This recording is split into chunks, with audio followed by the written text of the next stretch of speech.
मानक चंद, कमला देवी, राकेश, नीतू, ऋषभ और Ayushi Musharraf, B123, Sethi colony, Jaipur. Shri Parshvanath re rolling mills limited, Durgapur 1, Vardhaman, west Bengal. Amita Jain, पत्नी अनिल कुमार जैन, संगीता जैन, पत्नी विपिन कुमार जैन। डॉक्टर विनोद मगनलाल जैन, कुसुम्बा, सुवर्णा जैन, डॉक्टर रत्नाली जैन, धर्मपत्नी डॉक्टर विपुल जैन, USA। अर्पिता जैन, धर्मपत्नी हिरल जैन, USA। विराज, ऋषभ, प्रीशा, विहान, रजियानु परिवार। राधा जैन, किरण जाखेरिया, आभा जैन, कल्पना जैन, कविता जैन, प्रियंका जैन, रितु जैन। श्री अशोक कुमार, रतनलाल जैन, नूतन, गौतम, प्राची, आदित्य, महिमा, डॉक्टर सलोनी, Niranjan, Arhan, Aaradhya Mehta, 49, Walchand terraces, Tardeo road, Mumbai. Gulab Chand Singhai, Shrimati Santosh Singhai, Saurabh Nimisha Singhai, Smita Sanjay Jain, Shweta doctor Rajendra Jain, E/7/4 SBI colony, Arera colony, Bhopal. Sanjay Jain, Meena, Anchal एवं यश जैन, गोरेगांव, मुंबई पश्चिम। श्री किशोर खंधार, श्रीमती सुषमा एवं परिमल खंधार, अहमदाबाद, गुजरात। श्रीमती कमल कुमारी जैन, धर्मपत्नी स्वर्गीय श्री विनय प्रकाश जैन, विचित्रा, मंजू, नवीन, सीमा, अंकुर, शिखा, रुचि, अनिरुद्ध, यशा जैन, मिनल रेजिडेंसी, भोपाल, मध्य प्रदेश। दिवंगत पूज्य मातु श्री भौरीबाई एवं पिता श्री नथुलाल जी एवं बहन श्री मुन्नी बड़जातिया, थाना गाजी, जिला अलवर की स्मृति में श्री ज्ञानचंद जैन, 4/84, मालवीय नगर, जयपुर, राजस्थान। श्रीमती शांति देवी पाटने, पत्नी स्वर्गीय श्री निर्मल कुमार पाटने, सुपुत्र सुरेश कुमार पाटने, विजय कुमार पाटने, अमित कुमार पाटने, इम्फाल, मणिपुर। श्री सन्मति महिला मंडल, श्री दिगंबर जैन मंदिर, सेठी कॉलोनी, आगरा रोड, जयपुर। जय जिनेन्द्र तज्जयति परम ज्योतिः, समं समस्तैरनंत पर्यायैः, दर्पण तलैव सकला प्रतिफलति पदार्थ मालिका यत्र। पंच परमेष्ठी भगवान की जय। आचार्य अमृतचंद स्वामी महाराज ने इस पुरुषार्थ सिद्धि उपाय महान ग्रंथ में श्लोक क्रमांक 42 से लेकर 90 तक 49 श्लोकों में हिंसा अहिंसा का अद्भुत विस्तृत विवेचन वर्णन किया, जिसे पढ़कर समझकर हमने यह जाना कि जितना हो सके हमें हिंसा से बचना है और अहिंसा का पालन करना है। उसी क्रम को आगे बढ़ाते हुए दूसरा पाप, झूठ पाप, असत्य का अगले श्लोक में कथन करते हैं। आइए उच्चारण करें। यदिदं प्रमाद योगा दशदविधानं विधीयते किमपि तदनृतमपि विज्ञेयं तद्भेदाः सन्ति चत्वारः। आइए एक एक शब्द का अर्थ समझते हैं। यदिदं प्रमाद योगात्, यत इदम, यत मतलब यह जो, इदम अर्थात यह जो, प्रमाद योगात, आधा तय यहाँ चला जाएगा, प्रमाद के योग से, कषाय के योग से, असद अभिधानम, संधि विच्छेद, असद अभिधानम, असद अर्थात जो सही नहीं है, जो सत नहीं है, सत अर्थात कल्याणकारी और असत अर्थात अकल्याणकारी, अभिधानम अर्थात कथन, वचन, विधीयते कहे जाते हैं या किए जाते हैं, किम अपि कुछ भी। क्या मतलब हुआ? असत्य पाप का वर्णन यहाँ से प्रारंभ हो रहा है, उसकी परिभाषा आचार्य भगवान यहाँ पर कह रहे हैं। यत इदम किमपि, यह जो कुछ भी, प्रमाद योगात असत अभिधानम विधीयते, प्रमाद के योग से असत अभिधान किया जाता है अर्थात अन्यथा रूप वचन कहे जाते हैं, तद अनृतम अपि विज्ञेयम, तद अर्थात उसे, अनृतम अर्थात झूठ, ऋतम, ऋतम का मतलब सत्य, और अन अर्थात जो सत्य नहीं है अर्थात झूठ, असत्य, अपि अर्थात भी, विज्ञेयम जानना चाहिए, उसे असत्य जानना चाहिए। तद भेदा, उस असत्य के भेद, संति मतलब होते हैं, चत्वारः अर्थात चार, उस असत्य के झूठ पाप के चार भेद होते हैं। श्लोक बहुत सरल है। इस श्लोक में क्या बताया है, असत्य किसे कहते हैं, बहुत सीधी सी परिभाषा आचार्य अमृतचंद स्वामी महाराज ने यहाँ कही। प्रमाद किसे कहते हैं? आचार्य पूज्यपाद स्वामी महाराज ने सर्वार्थ सिद्धि ग्रंथ में प्रमाद की परिभाषा लिखी। कुशलेष्वनादरः प्रमादः, कुशलेषु अनादरः, कुशल कार्यों में, अच्छे कार्यों में, प्रशस्त कार्यों में जो अनादर का भाव होता है, जिसमें आदर का भाव उपस्थित नहीं होता, उसे प्रमाद कहते हैं। यहाँ वर्णन चल रहा है असत्य पाप का, अर्थात ऐसा पाप जिसमें हम गलत कथन कर रहे हैं। वह गलत कथन यदि कषाय के निमित्त से है, यदि प्रमाद के निमित्त से है, तो वह झूठ वचन कहलाता है। यदि हम सही भी बोल रहे हैं और यदि उसमें किसी व्यक्ति का कोई घात है, किसी व्यक्ति का कोई नुकसान है, वहाँ प्रमाद है, कषाय होने के कारण वह भी असत्य रूप में कथन किया जाता है। इसलिए प्रमाद अर्थात कुशल कार्यों में, अच्छे कार्यों में अनादर का भाव उपस्थित होना प्रमाद कहलाता है। भैया जी, हमें कैसे वचन बोलना चाहिए? एक सूक्ति आती है, सत्यम ब्रूयात प्रियम ब्रूयात न ब्रूयात सत्यम अप्रियम। हमें हमेशा सत्यम ब्रूयात प्रियम ब्रूयात, सत्य बोलना चाहिए और प्रिय बोलना चाहिए, लेकिन ऐसा सत्य भी नहीं बोलना चाहिए जो प्रिय न हो। कहने का सीधा सा तात्पर्य है हित, मित और प्रिय वचन बोलें। हित का मतलब कल्याणकारी, जिससे सामने वाले का कल्याण हो, जिससे सामने वाले को अच्छा लगे, गुड फीलिंग्स आए, वो हितकारी वचन होते हैं। मित अर्थात थोड़े वचन बोलें। बहुत से लोगों को देखते हैं व्यर्थ में बकवास करते रहते हैं, व्यर्थ में बोलते रहते हैं, जिनका कोई सेंस ही नहीं होता, व्यर्थ की बातें करते रहते हैं। ऐसा नहीं, मित शॉर्ट एंड स्वीट, और आगे है प्रिय वचन बोलें, जिससे सामने वाले को सुनने में बहुत अच्छे लगें, कानों को जो बहुत अच्छे लगे। आचार्य भगवंतों के लिए शास्त्रों में लिखा है, मुनि महाराज कैसे होते हैं, कैसे वचनों का प्रयोग करते हैं।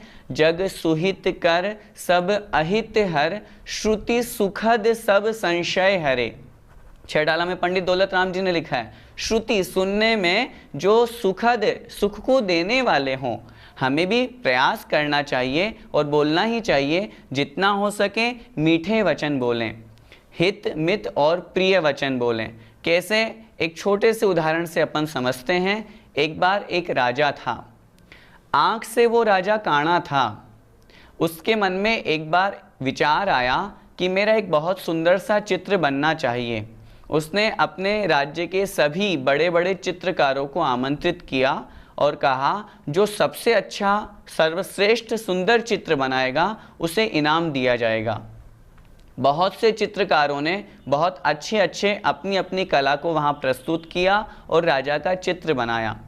अंत में 3 चित्र सामने आए। उन तीनों चित्रों में देखें क्या हुआ। उनमें से पहला चित्र जब आया, देखा राजा को राज सिंहासन पर बैठा हुआ दिखाई दे रहा है। चित्रकार ने अपनी कला का प्रयोग किया, बहुत पूरी राजसभा लगा रखी है और उसमें राजा राज सिंहासन पर बैठा हुआ है, बहुत सुंदर लग रहा है। लेकिन उसमें एक कमी थी। कमी ये थी कि राजा को, चूँकि राजा बचपन से, जब से वह उसका जन्म हुआ तब से वो एक आंख से काना था, लेकिन उस चित्र में उसे दोनों आंखों वाला बता दिया गया था। राजा ने कहा, यह चित्र प्रिय तो लग रहा है लेकिन सत्य नहीं है। दूसरा चित्र आया। दूसरे चित्र में क्या देखा गया, राजा का बहुत सुंदर चित्र बनाया गया, लेकिन उसमें राजा की एक आंख काणी बताई गई। चित्र बहुत सुंदर था, लेकिन चित्र वास्तविकता में सत्य का प्रतीक था कि राजा एक आंख से काणा है, तो चित्रकार उसकी सत्यता प्रकट कर रहा है। लेकिन राजा ने कहा चित्र में एक कमी है, यह प्रिय तो है लेकिन सत्य नहीं है, इसलिए उसे भी रिजेक्ट कर दिया। तीसरा नंबर का जो चित्र आया उसमें देखा चित्रकार ने अपनी पूरी कला, अपनी पूरी मेहनत उसमें लगा दी। क्या किया चित्रकार ने? चित्रकार ने राजा को शिकार खेलते हुए बतलाया कि राजा जंगल में जा रहा है और वहाँ किसी एक वस्तु को देख करके और निशाना लगा रहा है, धनुष बाण से वह निशाना लगा रहा है, और जब बाण को खींचता है तो उसकी एक आंख स्वयमेव बंद हो जाती है जब निशाना लगाते हैं तो, और एक आंख वही बंद हुई जो उसकी जन्म से बंद थी। राजा ने उस चित्र को देख करके उस चित्रकार की बहुत तारीफ की और सभी को कहा वास्तविकता में यह जो चित्र है ये सत्य भी है और प्रिय भी है। राजा को शिकार खेलते हुए बतलाया है, उसकी एक आंख काणी है, वो बंद हो गई और दिखने में बहुत सुंदर लग रहा है। तो हम भी ऐसे वचनों का प्रयोग करें जो सत्य भी हों और प्रिय भी हों। वास्तविकता में हम जो बोलते हैं, हमारी वाणी का सामने वाले के दिल पे बहुत असर पड़ता है। वाणी ऐसी बोलिए मन का आपा खोए, औरन को शीतल करे आपहु शीतल होए। कितनी अच्छी लाइनें कही है। हम ऐसे वचनों का प्रयोग करें जिससे सामने वाला बहुत खुश हो। हमें वचनों का प्रयोग करना हमारे ऊपर डिपेंड है, बोलना हमें है। संस्कृत में एक सूक्ति भी आती है, वचने का दरिद्रता, बोलने में क्या गरीबी करना। अरे जब बोलना ही है तो फिर मीठा बोले ना।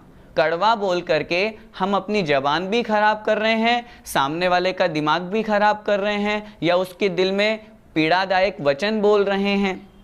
वाणी है, कुछ भी हो सकता है। वाणी आपकी वीणा भी बन सकती है, वाणी आपकी बाण भी बन सकती है। हमने तो शब्दों का प्रयोग किया है, वो शब्द चाहे अगर हम अच्छे बोलेंगे तो सामने वाले के लिए वीणा का अर्थात सुंदर रसमय का प्रयोग होते हुए उसके दिल में जगह बना सकते हैं, और वही शब्द यदि कड़वे कटु होते हैं, सामने वाले के लिए पीड़ादायक होते हैं, तो उसके लिए वो बाण के समान आघात पहुंचाने वाले, दुख देने वाले होते हैं। इसलिए चूंकि अब हम असत्य जो पाप है उसका वर्णन पढ़ रहे हैं, हम हमेशा इस बात का ध्यान रखें, असत्य जो झूठ है उससे बचने का तो पूर्ण रूप से हमको प्रयास करना ही करना है। और कभी भी यदि सच बोलने का भी बात बने तो ऐसा सच भी नहीं बोलना जिससे सामने वाले के दिल को ठेस पहुँचे।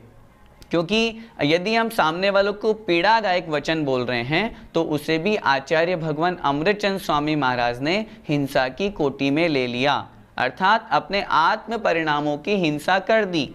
आत्मा का स्वभाव सत्य बोलना है, असत्य नहीं। आत्मा का स्वभाव हितमित प्रिय वचन बोलना है। तीर्थंकर भगवान दिव्य ध्वनि के माध्यम से हमें कितना अच्छा उपदेश देते हैं, कल्याणकारी उपदेश देते हैं। उसी उपदेश को प्राप्त करके जिनवाणी के कथन के अनुसार, जिनवाणी में जो कहा है ऐसे वचनों का प्रयोग हम करेंगे तो हमारे जीवन में सत्य धर्म की प्राप्ति हो सकती है। लोभ और हंसी में तो हम बहुत झूठ बोलते हैं, तो क्या पाप लगेगा? लोभ हो चाहे क्रोध हो चाहे हंसी हो, यदि हम झूठ बोल रहे हैं तो पाप तो लगेगा ही लगेगा। क्यों? क्योंकि वहाँ पर कषाय रूप परिणाम है, प्रमाद योग है। आचार्य उमा स्वामी महाराज ने जहाँ तत्वार्थ सूत्र में सत्यव्रत की भावनाओं का वर्णन किया, वहाँ पर लिखा क्रोध लोभ भीरुत्व हास्य प्रत्याख्यानान्यनुवीचि भाषणम च पंच, अर्थात क्रोध प्रत्याख्यान, लोभ प्रत्याख्यान, हास्य प्रत्याख्यान, भीरुत्व प्रत्याख्यान और अनुवीची भाषण। हमें सत्य वचन बोलना है तो हमें क्या ध्यान में रखना है कि कहीं हम क्रोध के निमित्त से गुस्से में आकर झूठ तो नहीं बोल रहे, उसका हमें त्याग करना है। लोभ के कारण से झूठ तो नहीं बोल रहे। विचार करें, व्यापार करने वाले लोग हैं, वकील पेशे से जो हैं, ऐसे लोग लोभ के कारण से कितना झूठ बोलते हैं। न्याय के द्वारा कमाया हुआ धन ही हमारे लिए उपयोगी है। यदि अन्याय से कमाया है तो वह अन्याय में ही चला जाएगा।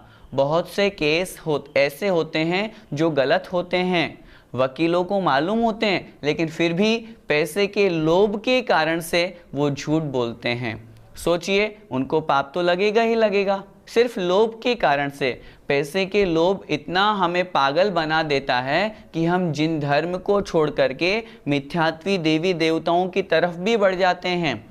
किसी ने कहा कि भैया तुम वहाँ जाओ, उन बालाजी भैरव जी के पास जाओ, तुम्हारा काम बन जाएगा। और हमने अपने जिन धर्म को, जिनेंद्र भगवान को, सच्चे वीतरागी धर्म को छोड़ करके और सिर्फ पैसे के लोभ के कारण से हम उधर प्रवृत्ति कर जाते हैं, सिर्फ लोभ के कारण से। इसलिए लोभ के निमित्त से जो बहुत से व्यापारी लोग झूठ बोलते हैं, उन्हें उससे बचना चाहिए।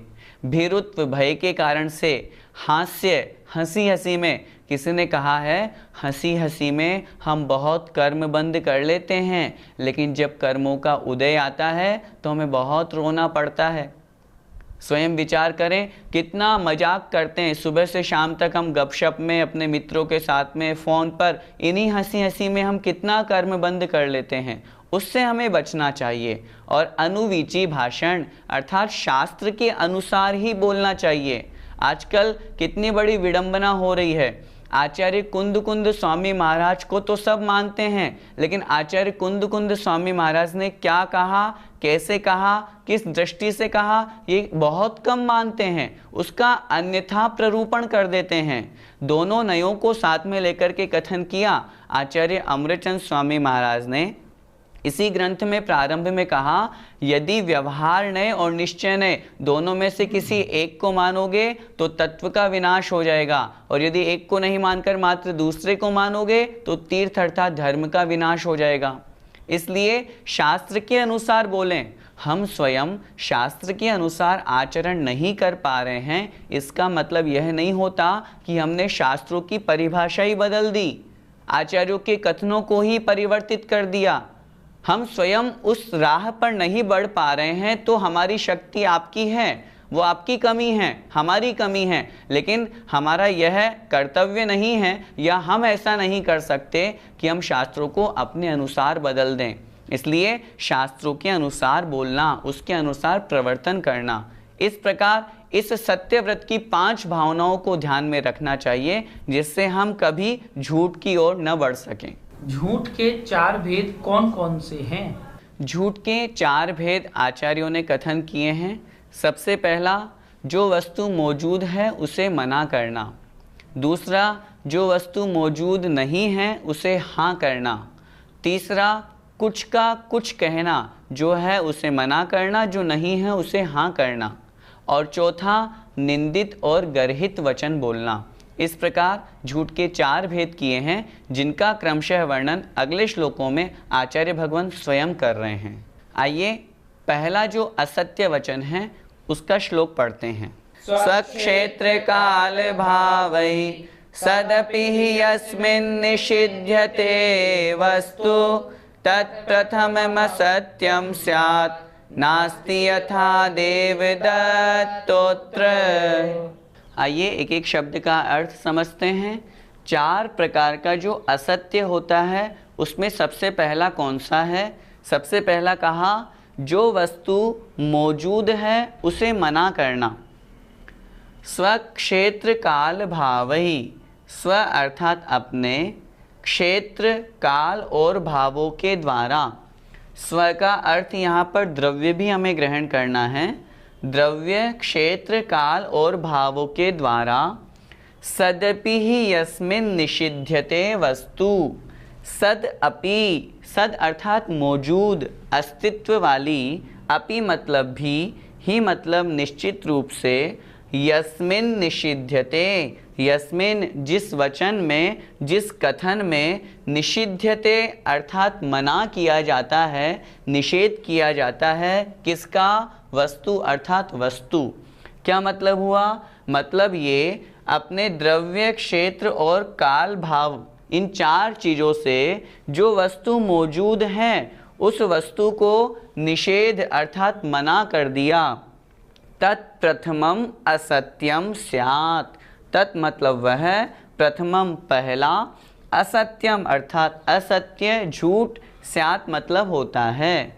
जो वस्तु मौजूद है उसका निषेध करना, यह पहला असत्य होता है। नास्ति यथा देवदत्तः अत्र। यथा अर्थात जैसे, न अस्ति नहीं है, देवदत्तः अत्र यहाँ देवदत्त, जैसे यहाँ देवदत्त नहीं है। देवदत्त किसी व्यक्ति विशेष का नाम, कोई भी हो, चाहे व्यक्ति हो चाहे वस्तु हो, वह वस्तु वहाँ मौजूद है, स्थित है, अस्तित्व वाली है, अपने द्रव्य क्षेत्र काल और भावों से वहाँ स्थित है, उपस्थित है, लेकिन फिर भी उस वस्तु का निषेध कर देना, वह वस्तु यहाँ नहीं है, इस प्रकार कथन करना, यह पहला असत्य होता है। जैसे पिताजी घर में हैं, कोई व्यक्ति उनसे मिलने आया, लेकिन उन पिताजी ने घर के किसी सदस्य को कह दिया कि जाओ कह दो कि पिताजी घर में नहीं हैं, तो ऐसा कथन करना यह पहला असत्य है।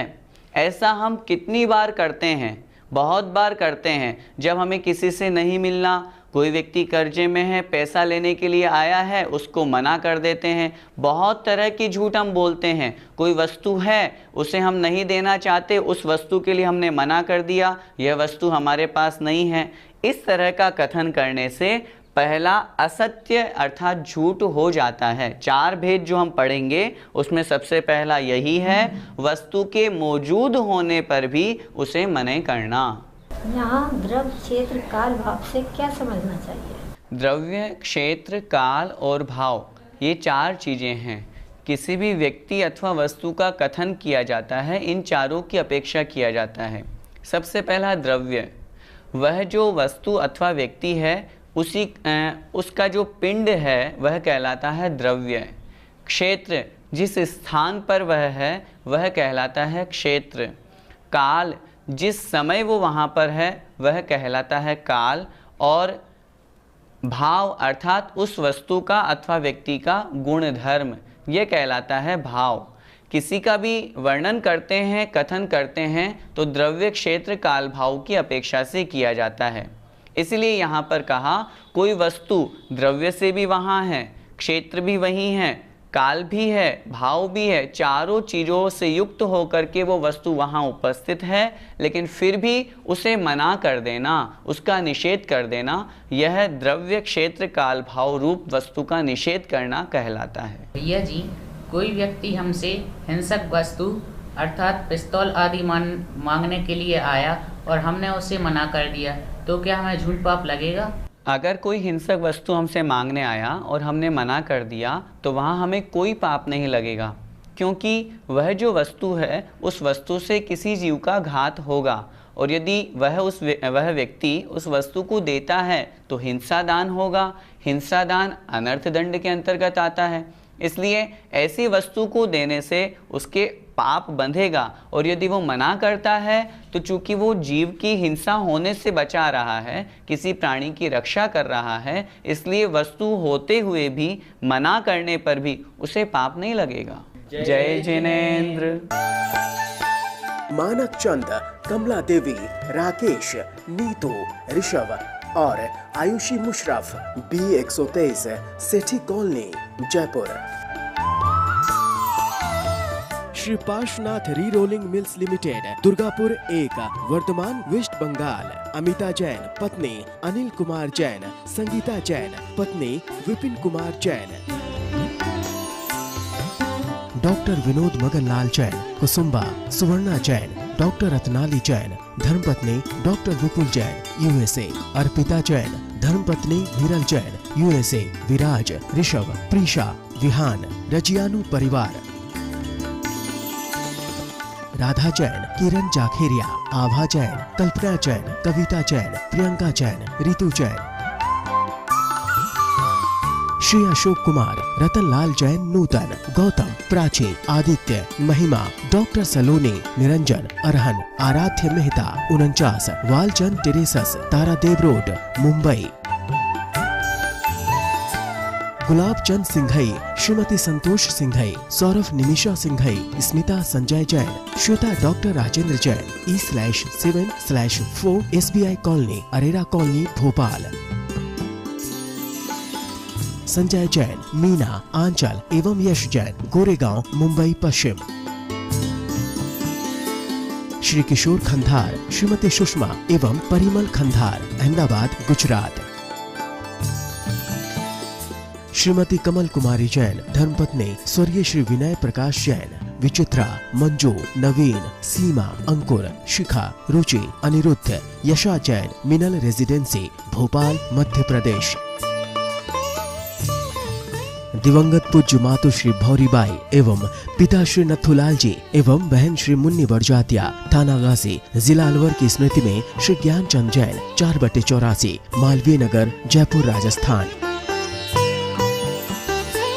श्रीमती शांति देवी पाटने, पत्नी स्वर्गीय श्री निर्मल कुमार पाटने, सुपुत्र सुरेश कुमार पाटने, विजय कुमार पाटने, अमित कुमार पाटने, इम्फाल, मणिपुर। श्री सन्मति महिला मंडल, श्री दिगंबर जैन मंदिर, सेठी कॉलोनी, आगरा रोड, जयपुर।